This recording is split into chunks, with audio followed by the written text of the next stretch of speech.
Hello students. आज हम carboxylic acid compound में अगला टॉपिक मेलोनिक एसिड्स की सिंथेटिक एप्लीकेशंस देखेंगे। इसमें कुछ सिंथेटिक एप्लीकेशंस बहुत सारे कार्बनिक यौगिकों का संश्लेषण किया जा सकता है मेलोनिक एस्टर से। कुछ इम्पोर्टेंट हम यहाँ देखेंगे। सबसे पहला मोनो व डाइएल्किल मेलोनिक एस्टर का संश्लेषण। ये हम देखते हैं मेलोनिक एस्टर से। ये मेलोनिक एस्टर डाइएल्किल जल अपघटन करने से डाइएल्किल व्युत्पन्न बनाते हैं और उसका जल अपघटन करने से एथिल मेलोनिक एसिड हमको प्राप्त होता है। यहाँ पर हमने दूसरा मेलोनिक एस्टर का एग्जाम्पल लिया। C2H5ONA और CH3I की उपस्थिति में हमने कंपाउंड बनाया और इसका जल अपघटन करके हमने डाइएथिल मेलोनिक एसिड प्राप्त किया। इस तरह से मोनोकार्बोक्सिलिक अम्ल या वसा अम्लों का संश्लेषण, एन ब्यूटायरिक अम्ल का संश्लेषण, इसके लिए मेलोनिक एस्टर लिखा C2H5ONA CH3I से और इसके जल अपघटन के फलस्वरूप हमको डाईमेलोनिक एसिड, पहले तो हमको डाई एसिड मिला, फिर हमने कार्बन डाइऑक्साइड इसमें से निकालकर एन ब्यूटायरिक अम्ल बनाया। आइसोब्यूटायरिक अम्ल का संश्लेषण करने के लिए malonic ester same C2H5ONA CH3I से हमको कंपाउंड मिला जल अपघटन के बाद और फिर माइनस कार्बन डाइऑक्साइड करने पर आइसोब्यूटाइलिक एसिड हमको प्राप्त हुआ। उसके बाद हम देखते हैं कि डाइकार्बोक्सिलिक अम्लों का संश्लेषण कैसे होता है। सोडियम मेलोनिक एस्टर की अभिक्रिया आयोडीन के साथ कराई जाती है तो जो उत्पाद बनता है उसका जल अपघटन करके डीकार्बोक्सिलेशन कराने पर सक्रिय अम्ल हमको प्राप्त होता है। इसके बाद एडिपिक अम्ल का संश्लेषण CH2Br CH2Br का इसके सोडियम कंपाउंड के साथ अभिक्रिया एस्टर के सोडियम कंपाउंड के साथ अभिक्रिया करके जो कंपाउंड मिलता है उसका जल अपघटन करते हैं। अम्ल में कार्बन डाइऑक्साइड हीट करके कार्बन डाइऑक्साइड को माइनस करने पर एडिपिक एसिड हमको प्राप्त होता है। डाइमेथाइल सक्सेनिक एसिड के लिए हमने सेम रिएक्शन को हम वापस करते हैं। C2H5ONA को ऐड करने पर हम यहाँ पर C2H5ONA ऐड करने पर हमें कंपाउंड प्राप्त होता है। इस कंपाउंड से फर्दर हम आयोडीन से क्रिया कराते हैं, माइनस Na करने पर ये कंपाउंड हमको प्राप्त होता है। इसका जल अपघटन करने पर हमको निम्न कंपाउंड प्राप्त होता है तथा कार्बन डाइऑक्साइड और निकालने पर और गर्म करने पर हमको डाइमेथाइल सक्सेनिक एसिड प्राप्त होता है। असंतृप्त अम्लों का संश्लेषण। चौथा, असंतृप्त अम्लों। मेलोनिक एस्टर कार्बनिक क्षारों की उपस्थिति में एल्डिहाइड व कीटोन के साथ संघनित होकर असंतृप्त अम्ल बनाता है। एल्डिहाइड और कीटोन के साथ असंतृप्त अम्ल बनाता है अनसैचुरेटेड एसिड और यहाँ से कार्बन डाइऑक्साइड निकलकर प्रोटोनिक एसिड बनाता है। कीटो अम्ल बनाने के लिए सेम C2H5ONA CH3COCl डालने पर यहाँ पर कीटो कंपाउंड बनता है। इसका जल अपघटन बनने पर कीटो एसिड बनता है। यहाँ से कार्बन डाइऑक्साइड निकालने पर एसिटिक एसिड बनता है जो कि कीटो एसिड है। उसके बाद अमीनो अम्लों का संश्लेषण। अमीनो अम्लों के संश्लेषण के लिए हम देखते हैं कि नाइट्रस अम्ल के साथ क्रिया कराते हैं। उसके बाद कैटालिटिक डिहाइड्रोजनेशन कराया जाता है तो CH3COO के साथ क्रिया कराने पर एसिल अमीनो मेलोनिक एस्टर हमको बनता है और आगे गर्म करने पर हमको ग्लाइसिन प्राप्त होता है। इसके बाद अगली अभिक्रिया है चक्रीय कार्बोक्सिलिक अम्लों का संश्लेषण।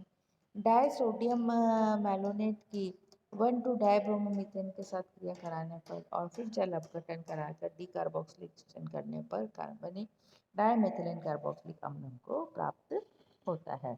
इसके बाद अगली अभिक्रिया है मेलोनिल यूरिया का संश्लेषण।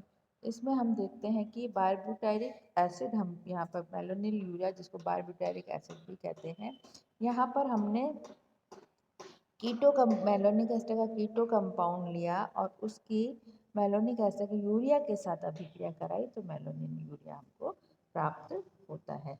अगला हम देखते हैं कीटो इनोल टॉटोमेरिज्म। ये संरचनात्मक समावयवी जो कीटो से इनोल और इनोल से कीटो में आपस में एक दूसरे में परिवर्तित हो जाते हैं, चलावयोग्यता कहते हैं। यौगिकों का यह गुण चलावयोग्यता कहलाता है।